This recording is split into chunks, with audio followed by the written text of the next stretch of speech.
బుచ్చిరెడ్డిపాలెం పట్టణంలోని రాఘవరెడ్డి కాలనీ వద్ద ఉన్న చేపల దుకాణాలపై తూనికల కొలతల అధికారులు దాడులు నిర్వహించారు. దుకాణాల్లోని తూనికలను క్షుణ్ణంగా తనిఖీ చేశారు. తూనికలలో కేజీకి 100 నుండి 300 గ్రాముల వరకు తేడాలు ఉన్నట్లు గుర్తించారు. లైసెన్సులు లేని కాటాలను స్వాధీనం చేసుకుని కేసులు నమోదు చేశారు. ఈ సందర్భంగా ఇన్స్పెక్టర్ రియాజ్ అహ్మద్ మాట్లాడుతూ చేపల దుకాణాలలో తనిఖీలు నిర్వహించి తూకాలలో లోపాలు ఉన్న 15 కాటాలను సీజ్ చేశామని చెప్పారు. తూనికలలో తేడాలు వస్తున్నాయని వినియోగదారుల ఫిర్యాదు మేరకు బుచ్చిరెడ్డిపాలెం చేపల దుకాణాలపై దాడులు నిర్వహించామన్నారు. చేతికర్ర కాటాలు వాడొద్దని వ్యాపారస్తులకు సూచించామన్నారు. కాటాలు కొనుగోలు చేసేటప్పుడు సీల్ వేయించుకుని లైసెన్సులు తీసుకోవాలని కోరారు. సీల్ వేయకపోతే తమకు ఫిర్యాదు చేయాలన్నారు. అలా ఎన్ని కాటాలు ఉంటాయి మీకు అన్ని తెలిసిన వాళ్ళే. ఎన్ని కాటాలు తెచ్చుకోండి. ఏది అలవాటు ఏంది? ఏం చదువు వాళ్ళకి ఇన్ని కాటాలకి ఏం చదువుకోవాలి? 4,000 5,000 చెప్తున్నారు. 4,000 5,000 ఉండలేరు. 900 తెచ్చుకోండి. కొనుక్కోండి. పిల్లలు వాడకూడదు.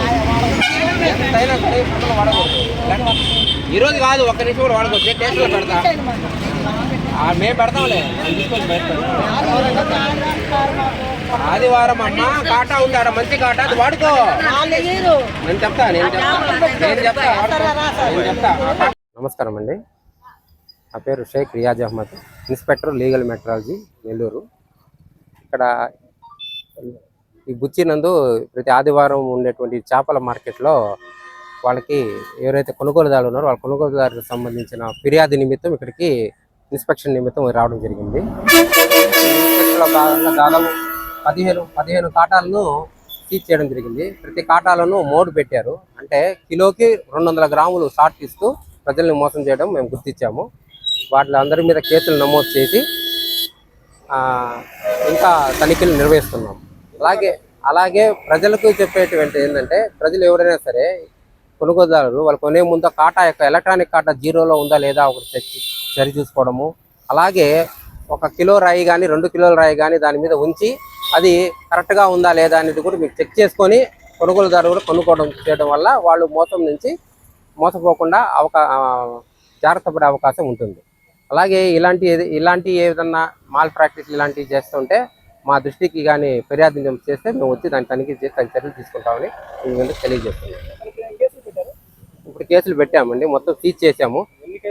10 పెనాల్టీ దాన్ని బట్టి చేస్తామండి. దాని యొక్క ఇంటెన్సిటీని బట్టి దానికి పెనాల్టీలు వేస్తాము. ఇప్పుడు దాకా 15 కాటాలు సీజ్ చేయడం జరిగింది. అలాగే నాన్ స్టాండర్డ్ పుల్ల కాటాలు ఇవి వాడుతున్నారు, అవన్నీ తీసేయడం జరిగింది.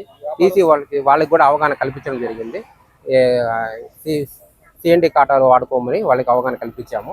అలాగే వీళ్ళందరూ కూడా వ్యాపారస్తులు కూడా మేము చెప్పేది ఏంటంటే, ఖచ్చితమైన కాటాలు ఉపయోగించి ప్రజలకు కూడా మీరు సహాయ సహకారాలు అందిస్తూ నీతి నిజాయితీగా మీ వ్యాపారం నిర్వహిస్తే బాగుంటుంది. కాటాలు ఇలాంటి సెట్టింగ్లు పెట్టడం వల్ల ప్రజలకు నష్టపోవడం జరుగుతుంది. నష్టపోవడం వల్ల వాళ్ళు ఫిర్యాదులు అందిస్తే ఖచ్చితంగా మేము కఠిన చర్యలు తీసుకోవడానికి అవకాశం ఉంటుంది. కాబట్టి వ్యాపారస్తులు కూడా తమ సరైన ముద్ర కాగితాలు దాన్ని పొందుతూ సీల్ వేయించుకుంటూ ఖచ్చితమైన కాటాలను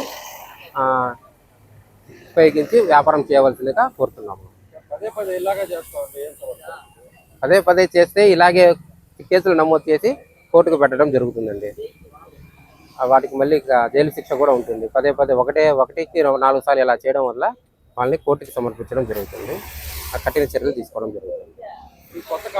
కొత్త కాటాలు ఎవరైతే ఈ వ్యాపారస్తులు కొంటారో కొన్నప్పుడే వాటితో పాటు ముద్రలు సీల్ వేసి ఇవ్వడం జరుగుతుంది. అలా ఇవ్వకపోతే, అలా తెచ్చుకోకపోతే వీళ్ళదే బాధ్యత అవుతుంది. ముద్రతో పాటు తీసుకునే బాధ్యత కొనుగోలు చేసినట్టు వ్యాపారస్తుడే అవుతుంది.